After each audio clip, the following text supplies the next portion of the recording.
I'm Watch Eric, and if you're watching this, you have found my new YouTube channel. Don't forget to subscribe. On this video, I'm going to be reviewing the AP 15202 in yellow gold, but this one's a bit more special, and I'm going to tell you why.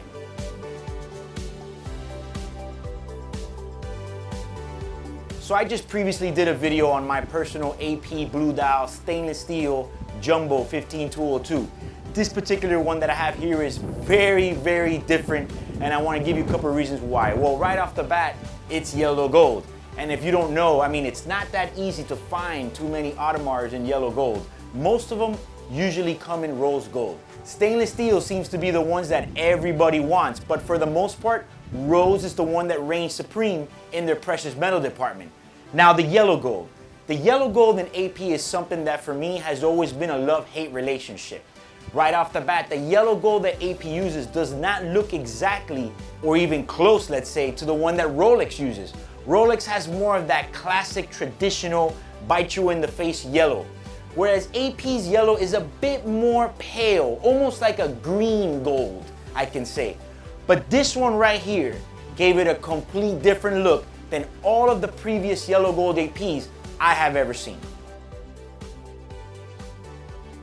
So the story of this AP is as follows. I have a friend of mine that actually called me a couple years ago, I think it's about 2 to 3 years ago, when he was overseas in Europe and says, "Hey Eric, I'm right now at the AP boutique in Monaco and I'm looking at an AP 15202 39mm ultra thin that I think I'm gonna buy."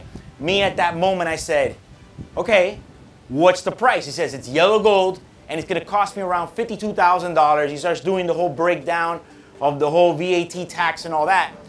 You know, me being a watch dealer and also a consultant for most of my clients, I thought to myself, are you sure you want to pay full retail?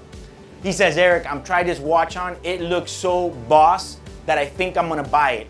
And I said, "Well, buy it. What's the worst that can happen? I mean, maybe you lose 10%. Me not knowing what he was buying was actually a boutique edition. Yes, this is a boutique edition because it comes with the yellow dial. And believe it or not, as most of us would want to jump for a black dial or a blue dial, I actually think that what makes this watch most appealing is that yellow dial.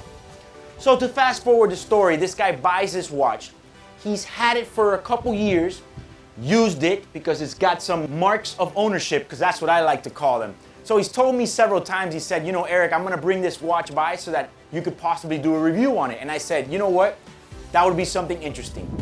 Crazy part is, have any of you guys actually seen the market price that's going right now for these watches? I'm completely blown away. He even thought about selling it, but he was still on the fence. So I started doing some research, and yes, right now every Royal Oak is above retail and the prices are crazy.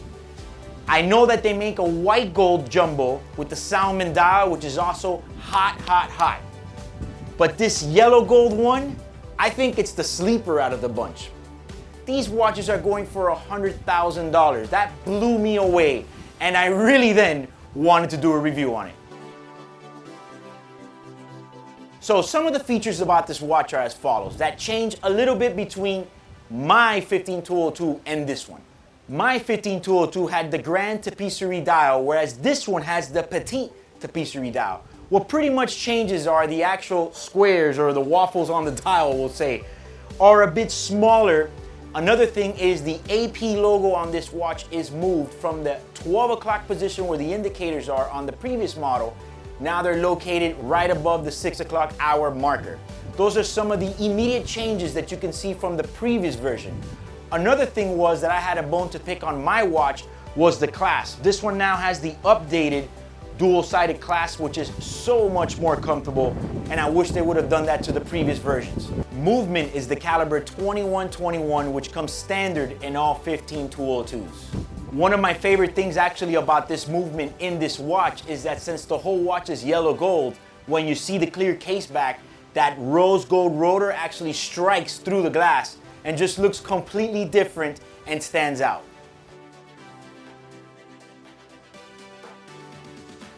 For me, the single most attractive and important thing on this boutique edition is this yellow dial.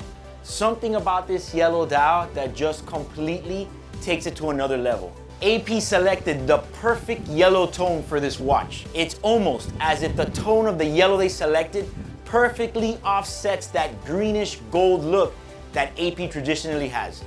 I'm gonna go ahead and say something. I'm gonna say that this is one of the very few times that I would definitely rather have this yellow dial over a blue dial. Sure, no doubt, a blue dial also looks great, but something about this watch just makes it stand out. And it's that bright yellow dial. You just don't see it anywhere. I mean, I've worn it for about a week and everybody just flips out. For me, it's just something that says, reserved for the bosses. And to think that when he called me that he was buying this watch, I was almost thinking that he was making a bad purchase. Come to think about it now, I can't believe that he just walked into a boutique, even 2 years ago, and bought a boutique edition yellow gold AP. Talk about luck. This 15202 Jumbo in yellow gold is a true watch connoisseur's piece. I've always compared the 15202 to the 5711 Nautilus. It's funny though, because in modern times, we have not been blessed with a yellow gold 5711. That would be great, and I hope they're listening to me. I love this watch, and this is something that I would highly consider one day adding to my personal collection. Prices, like I said, he paid around retail, which is $55,000, but in Europe you get a VAT tax back, so on and so forth, so he paid in the 50s. So I started doing some research on these watches, and on Chrono24, I mean guys, you can't take the prices that are on Chrono24 as gospel, but there was only one listed for $105,000 and the rest said price upon request. It's always a good sign when it says price upon request. That means they don't want to say how expensive it is. So if you're looking to buy one of these, get the checkbook ready because you're going to be paying some heavy prices. So as far as the watch game goes, this is definitely a heavy hitter. I mean, this is a heavy, heavy hitter. It's not a limited edition, but it's definitely limited production and not easy to get. And with this yellow dial, it just screams nostalgic Gerald-Genta vibes. This combination will be sure to knock people out in the watch game. So feel free to comment below how you feel about this yellow gold jumbo 15202 and if you were surprised on how the prices are right now in the market. And if you like this video, like and share it. Also subscribe to my new channel.